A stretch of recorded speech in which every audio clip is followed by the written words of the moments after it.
Hello everyone and welcome back to my channel. My name is Alec Reed. This is my channel Alec Reed, and today we are reading Nick and Charlie chapter 4. I'm so sorry. Can you hear me better if I do it like this? I'm gonna just hope for the best.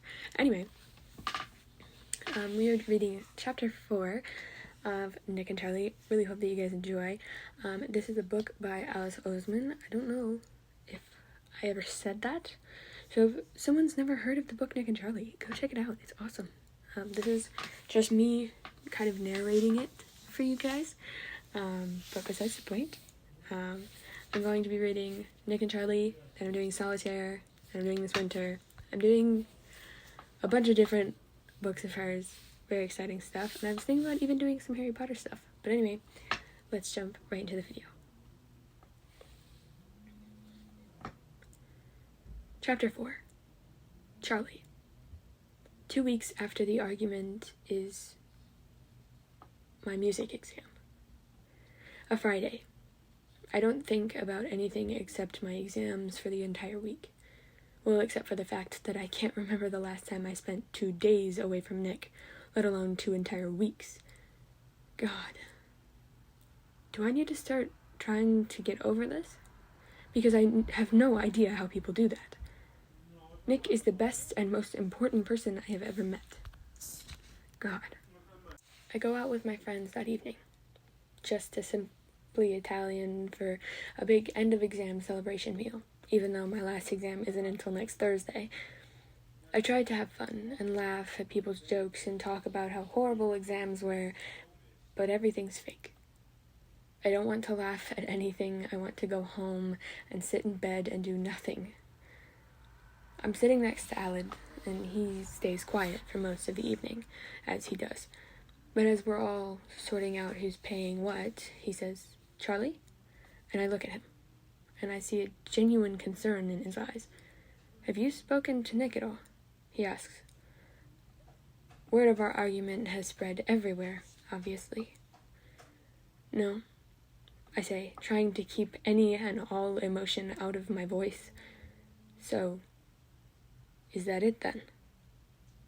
His voice is almost a whisper. "Have you, broken up?" "Yeah." I realize that this is the first time I've said it. I've been distracting myself up until this moment. But now I don't have revision to distract me anymore, and there it is. We've broken up. "Yeah, I think so." Aled looks at me for a long moment. "I'm so sorry." "Not your fault." "No, but..." He shakes his head. "You're Nick and Charlie." I laugh. I don't know what that means. He laughs too, a nervous expulsion of air. It's hard to explain. It's like if you had to provide evidence for soulmates, everyone would pick you two. I snort. There's no such thing as soulmates. Maybe, but you two present a pretty convincing argument.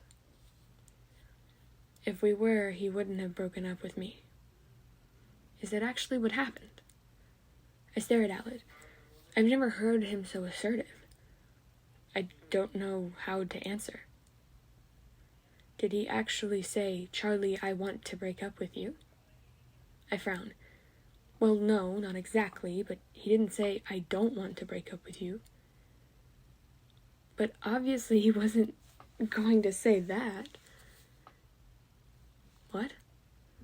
If he thought you were trying to break up with him, he's not going to start protesting against it.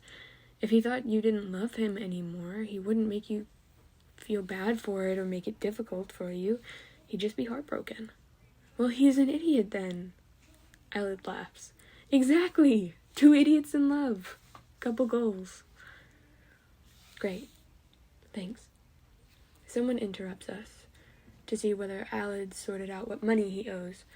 I really want to believe what he's saying. That Nick never wanted to break up As soon as I get home, I sit down at the breakfast bar where Victoria is sitting with her laptop and a large glass of diet lemonade. She turns to me. "You look at least 200% more cheerful than you have been collectively in the past 2 weeks," she says. "I need to talk to Nick. Like, soon." She throws her hands in the air. "Jesus Christ, finally, revelation of the century!" I swivel on the stool, but also I really don't want to. Yeah, you've had your time for a tantrum, okay? You're 13 now. Not till September. I always count it from the last day of the year before. Well, I don't. She takes a long sip of lemonade, then points violently at the door.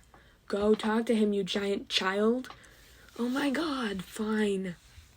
I get up from the breakfast bar and wander towards the door, but Victoria speaks just as I'm about to leave.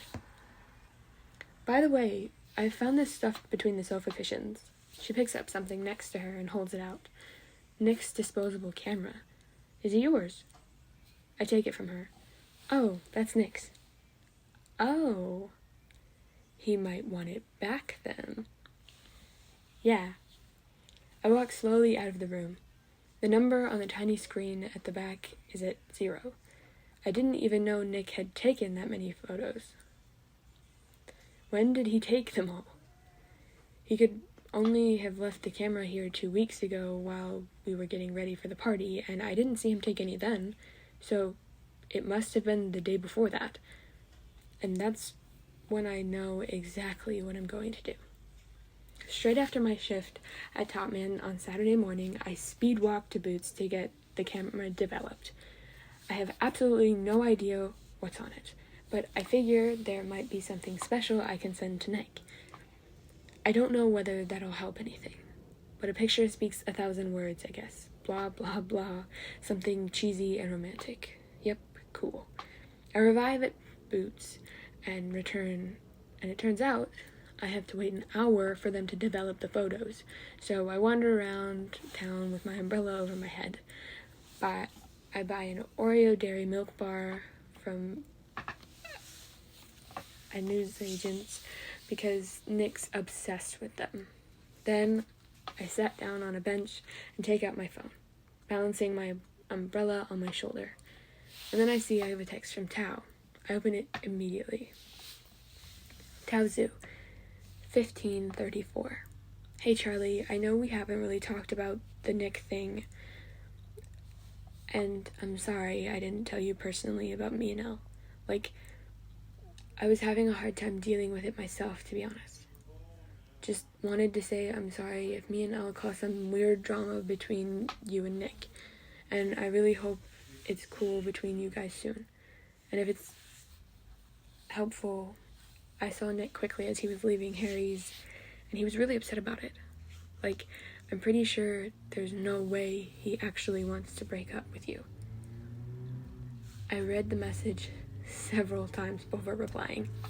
Charlie Spring, 1552. "Hey, sorry, it's definitely not your fault. I'll keep you updated on the Nick thing. I don't really want to break up either." And that sort of makes me feel a bit better. Just saying it out loud, I do not want to break up with Nick. After that, I wander back to Boots and pick up the photos. I don't look at them until I'm on the bus home. The first photo is the one that Nick told me when I found him in the box for it on the last day of school. I look sort of bewildered. My eyes are wide and my mouth is half open, and it's not a terrible photo. It's nice because it looks natural, I guess. The second is the one Harry took when we weren't looking, and it doesn't look half as awkward as I thought it was going to. We're standing on the grass with our hands touching, sort of looking at each other like we've come to a pause in conversation. The grass at our feet and the trees overhead looking so bright in the sun.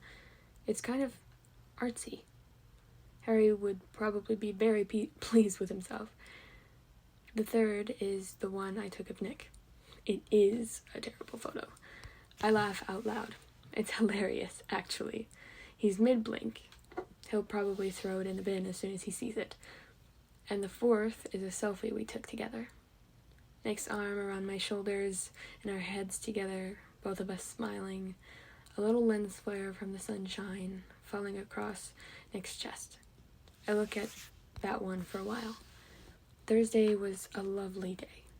I wish the past 2 weeks had been as lovely as that day.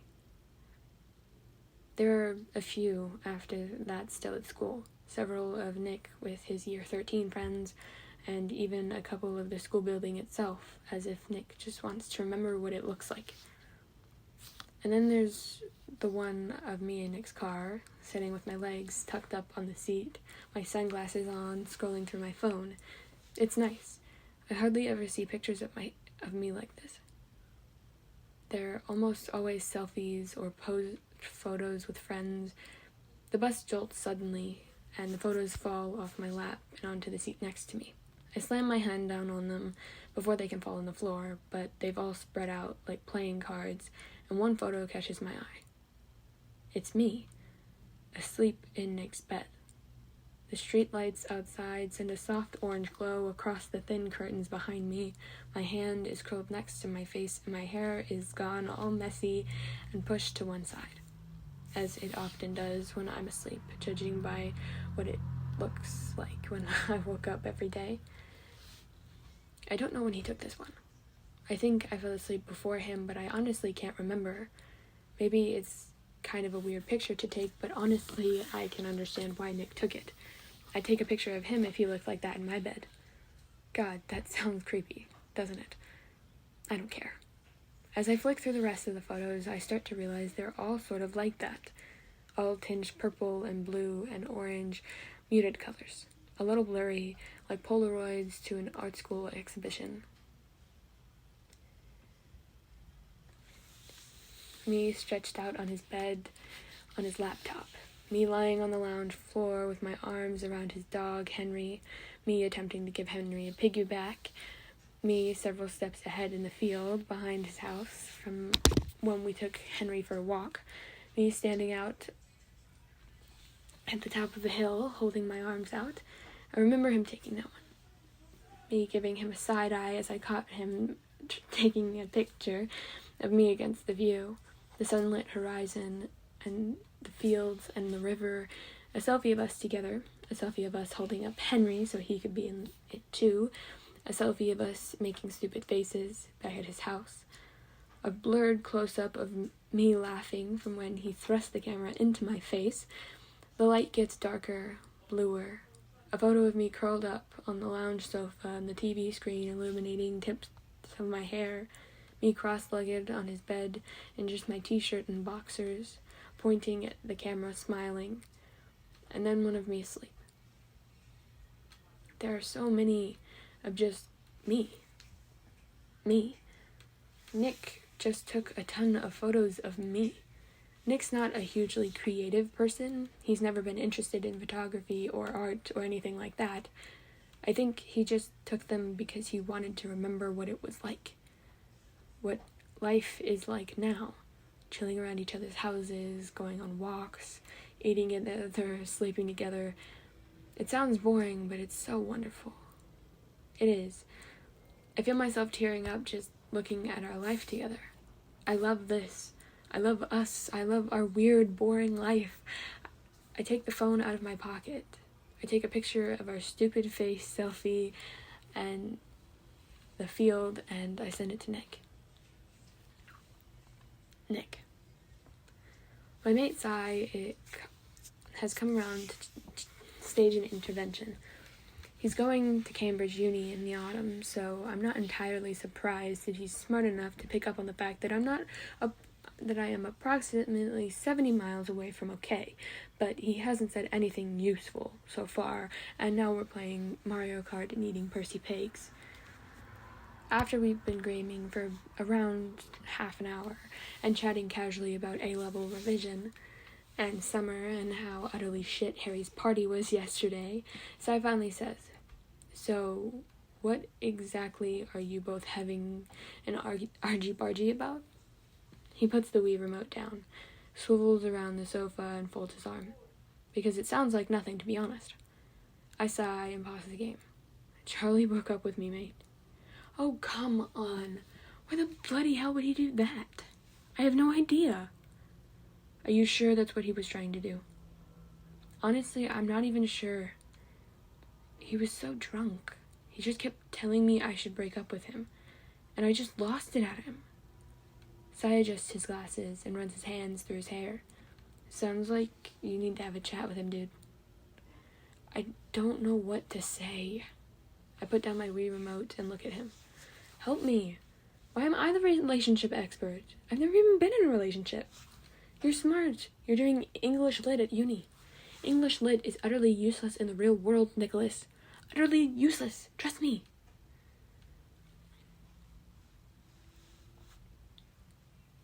John Doe aren't going to help you with this.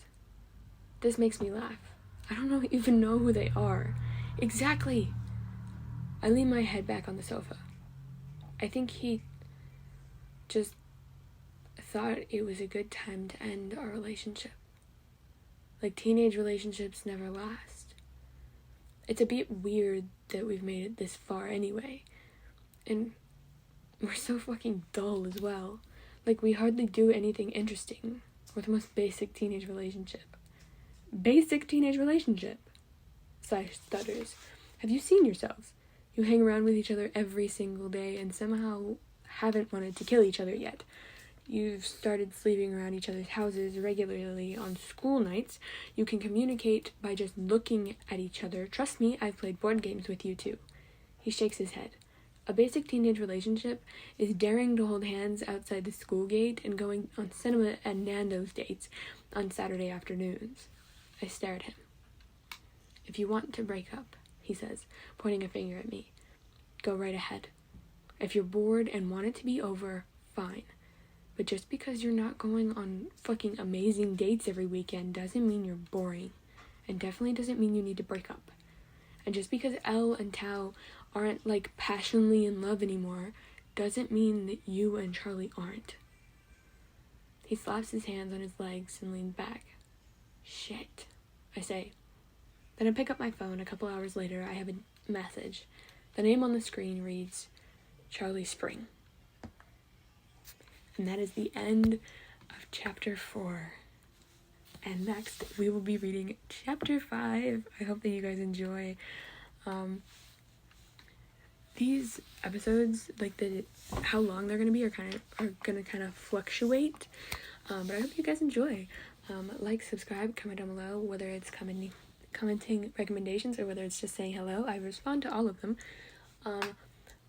Also, I have an Instagram, AlecReads123, where you will get all types of information. You can ask me questions, answer polls. I ask you guys questions over there, so you guys can always answer questions for me. You can DM me on Instagram. I would love that. Please do. There's a million different things going on over there, so go check that out. Good morning, good afternoon, or good night. Goodbye, ladies, gentlemen, and everybody in between, and I will see you in the next video. Bye, friends.